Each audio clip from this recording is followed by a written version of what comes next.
Oui, shalom peuple de Dieu, tous les enfants de l'église La Gloire de Christ et même qui ne sont pas à la gloire de Christ effectivement, mais tous les enfants de Dieu, même qui ne sont pas les enfants de Dieu, je vous salue tous au nom de Jésus-Christ de Nazareth, qui est le seul notre Seigneur et Sauveur. Je vous salue et nous sommes venus ici pour la continuité de ce que nous avions parlé hier à l'église. C'était hier, dimanche le 5 décembre 2021, qu'on avait parlé un thème, qu'on n'a pas fini de parler. Le thème était intitulé l'objectif est atteint. C'est-à-dire, nous avons dit qu'on va terminer cela aujourd'hui à YouTube. Que tous les enfants de la gloire de Christ peuvent quand même avoir le temps de suivre cela et de comprendre le message que le Seigneur nous a donné. Et je rends grâce à Dieu pour la journée d'aujourd'hui, je rends grâce à Dieu pour cette opportunité. Et je remercie aussi l'ange de l'église, la gloire de Christ que le Seigneur a placé. Et c'est sur son nombre qu'on vient parler, Maman Caroline, que le Seigneur vous bénisse et bénisse tout le fidèle de l'église. Bon, avant de commencer, nous voulons tout d'abord prier, avant de commencer le reste que nous n'avons pas parlé. On peut prier. Dieu Tout-Puissant, nous te disons un grand merci. Merci pour la journée d'aujourd'hui, lundi. Merci de te rendre grâce, Seigneur. C'est par ta grâce que nous sommes ici. C'est par ta grâce que nous voulons parler. Nous laisse que, Seigneur, que cette parole puisse amener la vie, puisse amener la conviction, des transformations, des changements, la consolation dans la vie d'une seule personne et de tout et chacun de nous au nom de Jésus. Seigneur, je couvre cet moment par le sang de Jésus, que cette parole puisse, Père de gloire, pénétrer dans nos cœurs pour faire quelque chose et que ça va glorifier ton nom. Sois élevé, sois béni au nom de Jésus-Christ. Nous avons ainsi prié. Amen. Amen. Donc, comme on vient de le dire, et nous commençons notre sujet. Donc, comme on avait dit hier, le dimanche, dans le culte d'adoration, on avait parlé sur un thème qui était intitulé l'objectif est atteint. Et on avait parlé beaucoup de choses. On avait défini l'objectif, c'est-à-dire c'était un but ou bien un cible que quelque chose doit atteindre. C'est-à-dire c'est un but, c'est un cible qu'on voulait atteindre. On avait donné beaucoup d'exemples. Les gens qui étaient présents, ils savent. On avait donné beaucoup d'exemples pour ça. Et l'exemple qu'on peut bien aimer parler, c'était comme une bombe, comme un balle qui sort dans une arme. Quand on tire sur quelqu'un, c'est pour atteindre un but. Pour tuer quelqu'un, c'est pour atteindre un but. Donc c'est comme une bombe. Quand les bombes tombent, c'est pour faire des effets positifs dans la vie des gens, dans les maisons, comme on voit partout dans les guerres qui se passent dans le monde. C'est ce qu'on avait parlé. On avait parlé beaucoup de choses. Hier, on avait parlé les livres de Genèse. C'est-à-dire l'objectif y atteint. De l'histoire s'est passée dans l'Égypte. Mais pour qu'on arrive en Égypte, c'était un projet que Dieu avait déjà ça dans sa tête. Comme il est omniscient, Dieu savait qu'il va faire quelque chose dans le pays d'Égypte. En d'autres termes, je voulais dire, c'était Égypte représentait le monde. Égypte représentait Pharaon, représentait le diable. Et Dieu voulait faire quelque chose dans la vie de Pharaon pour montrer au monde qu'il est le même hier, aujourd'hui et éternellement, que personne ne peut être au-dessus de lui. Et Pharaon, pour lui, il voyait qu'il est Dieu. Pharaon avait le droit de tuer. Pharaon avait le droit de donner la vie. Je vais donner un exemple. Comme Pilate avait dit à Jésus, tu ne sais pas que j'ai le droit de te laisser partir et j'ai le droit aussi de te tuer. Si tu ne me dis pas qui es-tu. Donc, c'est-à-dire quoi, Pharaon aussi avait le même pensée, même idée, pour penser qu'il peut faire tout pour les enfants d'Israël. C'est-à-dire, il voulait le faire souffrir, de le faire humilier, des travaux forcés dans les prisons. En passant, je voulais dire ceci. Bien, mais peut-être vous pensez des moments très difficiles. C'est-à-dire, il y a des gens dans toute la famille qui sont dans une prison. Donc, papa, maman, les enfants, des générations qui se retrouvent dans une prison. Donc ça, c'est vraiment, vraiment catastrophe. Vous voyez, c'est vraiment catastrophe que toute une famille se trouve dans la prison. On voyait que non, toute une génération, pendant 430 ans, les enfants d'Israël souffraient dans une prison. Donc on peut dire que non, Égypte était une prison pour eux. Mais gloire soit rendue à Dieu parce que Dieu est venu pour les libérer. Il a dit, moi-même je suis descendu pour les libérer. Donc ce n'était pas un combat de Moïse, ce n'était pas le combat de Josué, ce n'était pas le combat de Myriam ou de Aaron, ce n'était pas le combat de qui que ce soit, mais c'était le combat de Dieu lui-même. Donc c'est que on avait parlé. Maintenant, en Mésopotamie, Dieu avait parlé à Abraham, que sache-le bien que non, il y aura un temps que tes descendants vont partir dans ce pays lointain et il sera séjourné pendant 430 ans. Lorsque ces choses s'est découlées, et Dieu est venu pour intervenir. Et il a dit à Moïse, j'ai vu la souffrance de mon peuple et je suis descendu. J'ai entendu leur écrit, je suis descendu pour les délivrer. Ce n'était pas que Moïse qui va partir pour délivrer l'Israël, comme on peut prêcher, comme on dit souvent, Moïse a libéré les enfants d'Israël. C'est non, catastrophe, c'est non. Mais c'est Dieu lui-même qui est descendu pour libérer, pour délivrer son peuple. Mais il a utilisé un corps, il a pris tout simplement un corps humain qui est Moïse pour faire toutes ces choses. C'est pourquoi on dirait l'objectif est atteint. C'est-à-dire Dieu a pris une forme humaine pour agir dans le pays d'Égypte. C'est ce que nous avons vu hier. On avait parlé beaucoup de choses qu'on n'a pas vraiment tout le temps de répéter tout ce qu'on avait parlé parce que c'est déjà dit.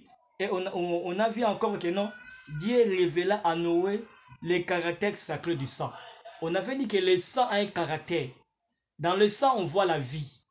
Donc, c'est-à-dire, dans le sang, il y a la vie. Et c'est pourquoi que même Christ, lorsque Dieu nous dit dans Jean chapitre 3, le verset 16, car Dieu a tant aimé le monde, il a donné son fils unique. Quiconque croit en lui ne périsse point, mais qu'il a la vie éternelle. Cela revient à dire que Dieu a donné son sang. Dieu a donné son cœur.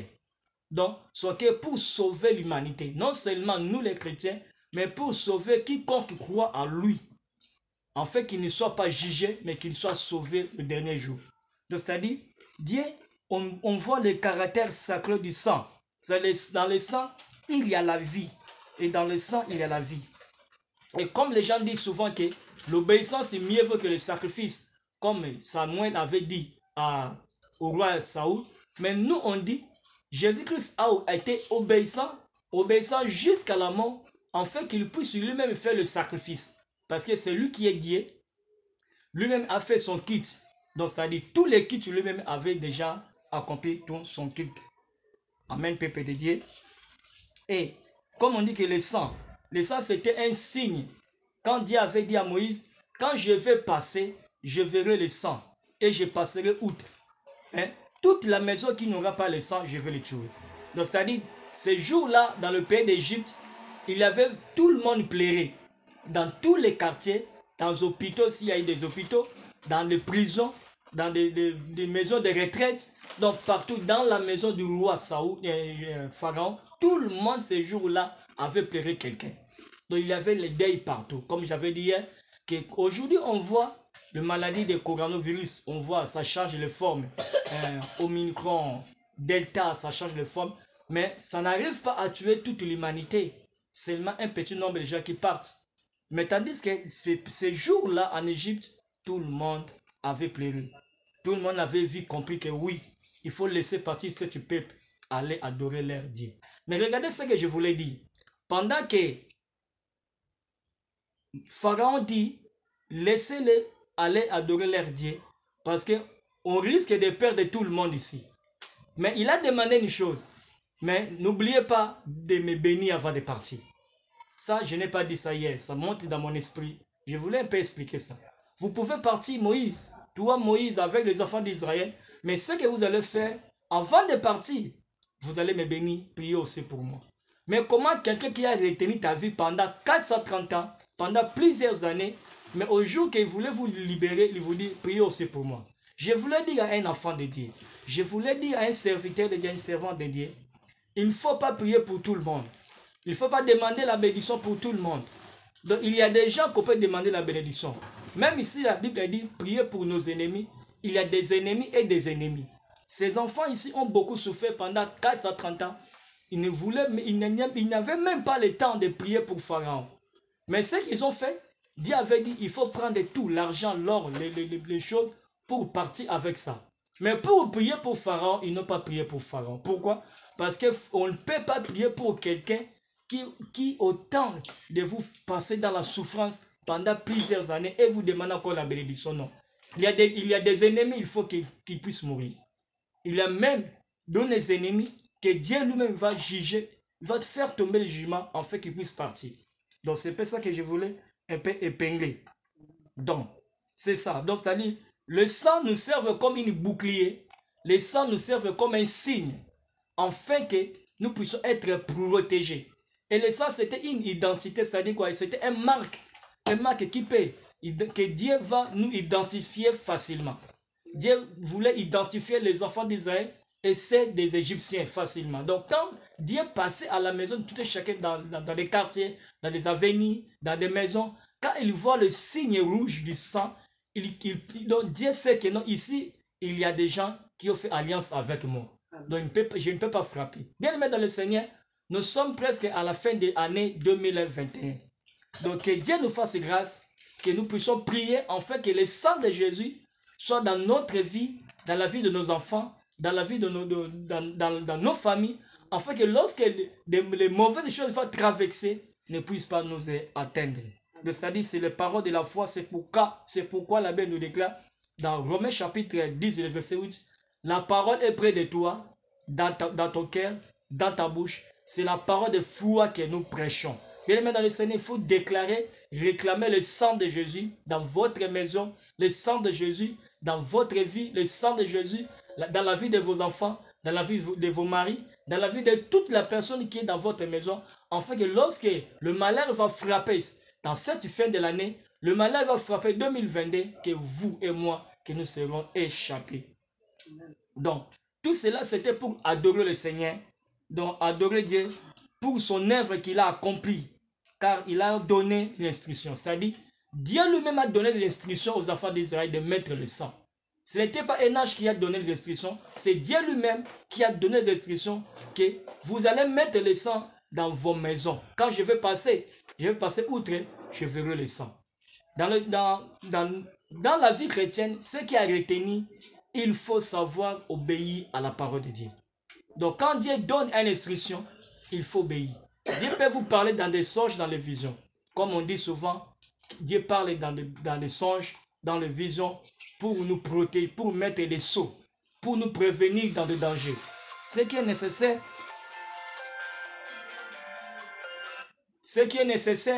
c'est qu'il faut bien aimer avoir l'habitude, avoir une vie d'obéissance à la parole de Dieu. Sans l'obéissance à la parole de Dieu, bien aimé, nous sommes nuls. Il faut suivre les instructions de la parole de Dieu. Amen. Je pense que le Seigneur va nous faire beaucoup de choses. Car la parole de Dieu, bien aimé, dans l'église, l'instruction, bien aimé, cette obéissance de la parole de Dieu a un but dans notre vie. Cette obéissance a un but. Le but de la parole de Dieu, c'est pour bien aimer amener la délivrance dans nos vies, dans la vie de nos enfants, dans nos familles. Le but de la parole de Dieu, c'est restaurer les âmes abattues. Le but de la parole de Dieu, c'est consoler les cœurs brisés. Donc je répète, le but de la parole de Dieu, c'est pour amener la délivrance lors de la captivité, comme on voit l'histoire des Égyptiens et des enfants d'Israël en Égypte. C'est pour amener la restauration dans le cœur qui est brisé et pour amener la consolation dans les cœurs qui sont abattus et pour bien aimer justifier. C'est pourquoi la Bible nous déclare dans le livre d'Ésaïe 55, ma parole c'est comme la pluie. Quand la pluie tombe, c'est pour arroser.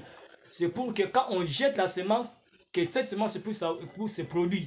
Et la parole de Dieu ne peut jamais retourner vers Dieu sans pourtant avoir des effets. En d'autres termes, quand Dieu envoie sa parole, quand Dieu a envoyé les instructions pour les enfants d'Israël, c'est pour un objectif de libérer, de restaurer, de consoler, de faire des effets positifs afin que la gloire puisse revenir à lui seul. À lui seul. Comme on a mis, bien aimé, comme on a mis le sang, c'est quoi j'avais dit, il faut mettre le sang partout dans notre vie. Mettre le sang partout. Mettre le sang dans nos maisons parce qu'il y a trop de problèmes, bien aimés. 2021, 2022, sache-le bien qu'il y aura toujours des problèmes. Donc il y aura toujours des problèmes, il y aura toujours des hauts et des bas. Mais ce qui est important, de mettre le sang dans nos maisons. En d'autres termes, de mettre Jésus-Christ dans nos cœurs. Si Christ est raciné dans nos cœurs, même ici il y a des tempêtes, même ici il y a des choses bien aimées, et Dieu va toujours nous protéger d'une manière, d'une autre. Donc Dieu va toujours nous délivrer. Donc mettre Jésus-Christ dans nos cœurs, mon frère. Donc toi qui n'as pas encore mis Jésus-Christ dans ton cœur, toi tu vois que non, j'ai encore 20 ans devant moi, 30 ans. Donc je voulais dire à une personne que nous sommes, comme les gens du monde disent, que nous sommes dans un système de nouvelle ordre mondial. Donc c'est-à-dire, l'enlèvement peut se faire aujourd'hui même. Même demain, on peut aller en enlèvement. Donc mettre Jésus-Christ dans nos cœurs, même ici, il y a des hauts, il y a des bas, et Dieu sera toujours là pour nous protéger. Et Dieu lui-même avait conduit les enfants d'Israël. Donc, chapitre 13 de même livre d'Exode, chapitre 13, versets 17 à 18, nous montre que Dieu avait dit à Moïse, je ne voulais pas que ces enfants d'Israël puissent aller tout droit en Canaan. Parce que quitter Égypte à Canaan, il peut faire 3 jours de marche. Mais Dieu a dit, je peux, pendant qu'il faut traverser, il va encore raconter les Amoréens. Et il va encore avoir beaucoup de guerres, beaucoup de combats. De peur qu'ils m'abandonnent, que leur foi soit vraiment frustrée. Mais je vais les faire contourner, en fait qu'ils ne puissent pas voir encore de guerre. Bien maintenant, dans notre vie, peut-être nous sommes aujourd'hui au Maroc. Tu peux être en Europe, tu peux être partout. Peut-être c'est le chemin que Dieu a choisi pour toi, de faire vous contourner. Donc tu peux dire que moi je suis au Maroc, je suis en Afrique centrale, en Afrique de l'Ouest, mais peut-être c'est le chemin que Dieu a choisi pour vous. Il y a beaucoup de gens qui sont ici, ils sont ici par rapport de la volonté parfaite de Dieu. Dieu a voulu amener d'autres gens ici au Maroc. Dieu n'a pas voulu que vous pouvez aller directement en Europe, directement en Amérique, directement aux États-Unis, de peur que vous allez abandonner le Seigneur. Et malheureusement, les enfants d'Israël, tout le monde qui était en désert pendant 40 ans, seulement 2 personnes qui ont entré en Canaan. Josué et Caleb, parce qu'ils avaient la foi, la confiance en Dieu. Et Dieu nous demande d'avoir confiance en lui. Dieu nous demande d'avoir la foi en lui. Donc sans la foi, il est impossible d'atteindre le Canaan. Sans la foi, il est impossible de vivre la gloire. Sans la foi, il est impossible d'expérimenter la gloire de Dieu dans notre vie. Regardez les enfants d'Israël, il a fallu faire 3 jours de marche. Mais lui-même, le Seigneur, qui a fait sortir ses peuples en Égypte, il a dit non, si je vais le faire traverser mer rouge, il faut faire seulement 3 jours pour arriver à Canaan. Mais de peur de m'abandonner, que leur foi soit frustrée, je vais le faire contourner. C'est pourquoi ils ont pris la route de mer rouge pour traverser mer rouge pour aller maintenant vers le désert. Aujourd'hui, vous passez le désert. Peut-être que vous êtes là, vous traversez un moment difficile, de maladies, de problèmes, de situations difficiles. Mais c'est peut-être dans la volonté parfaite de Dieu pour que vous n'arrivez pas à avoir encore un autre problème qui peut vous faire abandonner l'Éternel, notre Seigneur. C'est-à-dire c'est le Dieu lui-même qui conduisait son peuple pour ne pas voir beaucoup de souffrances. Il fait toutes choses pour un but. Comme je dis que Dieu fait toutes choses pour un but. Quand il a fait contourner les enfants d'Israël, c'était pour un but bien déterminé. Un but. Tous ces événements pour amener la crainte de Dieu dans le camp des enfants d'Israël. Lorsque Dieu a fait contourner son peuple d'Égypte en mer Rouge, dans le désert, c'est pour amener, bien aimé, la crainte de Dieu dans la vie de tout et chacun, dans le peuple de Dieu. Pour amener la sagesse à vivre une vie de sainteté.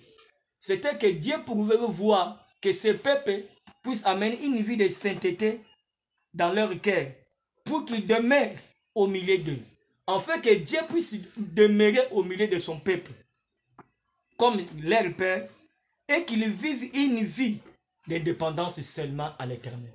Dieu ne voulait pas que les enfants d'Israël puissent être des enfants dépendants à Pharaon, dépendants d'Égypte. Mais il voulait que ce peuple soit un peuple dépendant tout simplement à lui.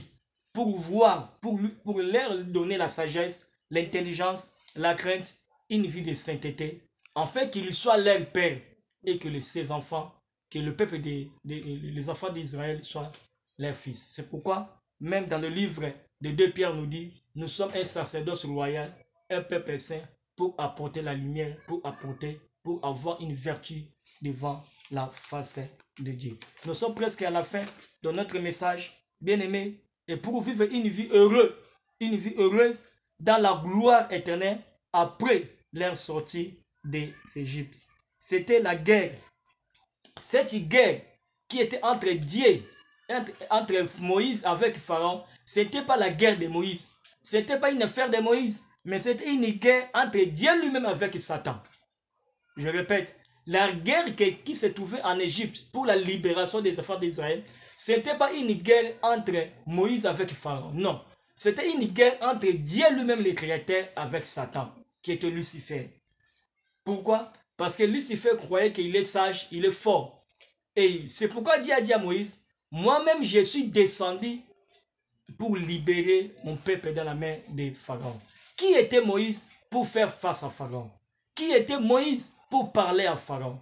Moïse avait quoi pour avoir victoire devant Pharaon? Moïse avait absolument rien du tout. Mais c'était Dieu lui-même qui s'est carné à Moïse.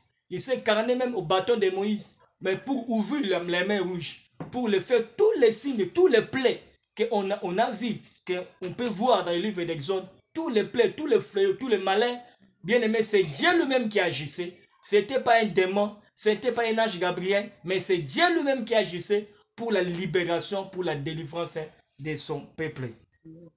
De son peuple. Donc, c'est-à-dire, c'est un combat. C'est un combat entre Dieu et Lucifer. Un combat bien aimé terrible. Donc, un combat de force contre force, puissance contre puissance. Parce que Moïse ne pouvait jamais faire face au pharaon ces jours-là. Bien aimé, à cause de ça, Dieu a dit, je passerai outre. Donc, ce n'était pas à cause d'une chose, mais à cause de ça. À cause de ça. Donc, beaucoup de gens sont morts ces jours-là. Comme je pouvais dire encore, Dieu avait détruit tout le monde au période de Noé, mais la Bible déclare Noé a trouvé grâce. Donc, si aujourd'hui, nous sommes dans la fin de l'année 2021, bien aimé, il y a beaucoup de choses qui sont passées 2020-2021. Et il y aura encore beaucoup de choses qui vont encore passer 2022. Il y a beaucoup de choses, des fléaux vont passer. Comme on vient de voir beaucoup de fléaux 2021, il y aura encore beaucoup de fléaux à 2022. Comme on a vu beaucoup de malheurs à 2021, il y aura encore beaucoup de malheurs à 2022. Comme on a vu beaucoup de pandémies, de maladies à 2021, il y aura encore beaucoup de pandémies, de maladies à 2022. Il y aura encore beaucoup de morts, beaucoup de souffrances dans notre milieu, dans notre communauté, dans nos familles. Il y aura beaucoup de choses qui vont se passer entre 2021, 2022, 2023. Mais ce qui est sûr, toutes ces choses, c'est pour nous préparer pour enlèvement. Toutes ces choses, c'est pour nous préparer pour enlèvement. Et toutes ces choses, quand ça va venir, ce qui nous va protéger, c'est le sang. Comme une couverture, comme une bouclier, c'est le sang. Comme un signe de la grâce. Une grâce imméritée. On n'a pas mérité d'être sauvé. On n'a pas mérité de finir l'année 2021. On n'a pas mérité d'entrer en 2022. On n'a pas mérité cela. Mais par la grâce de Dieu, qu'on va entrer. Par la grâce de Dieu, on va finir l'année. Par la grâce de Dieu, bien aimé, on ne peut pas vivre un jugement qui va tomber sur nous. Va tomber sur nous. C'est pourquoi on dit que l'objectif était atteint. Pour terminer, je voulais dire que retenez bien, bien aimé, il y a un ciel à gagner, il y a un enfer à éviter. Donc voilà notre thème que on avait commencé depuis hier dimanche, on vient de finir ça aujourd'hui.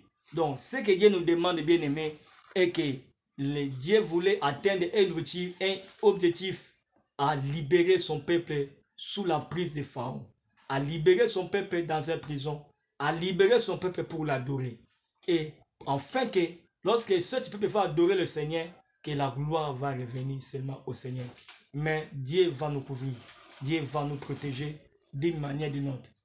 Ne laissez pas prier, veillez et priez parce que le temps est tellement vraiment mauvais et que le diable cherche à qui dévorer.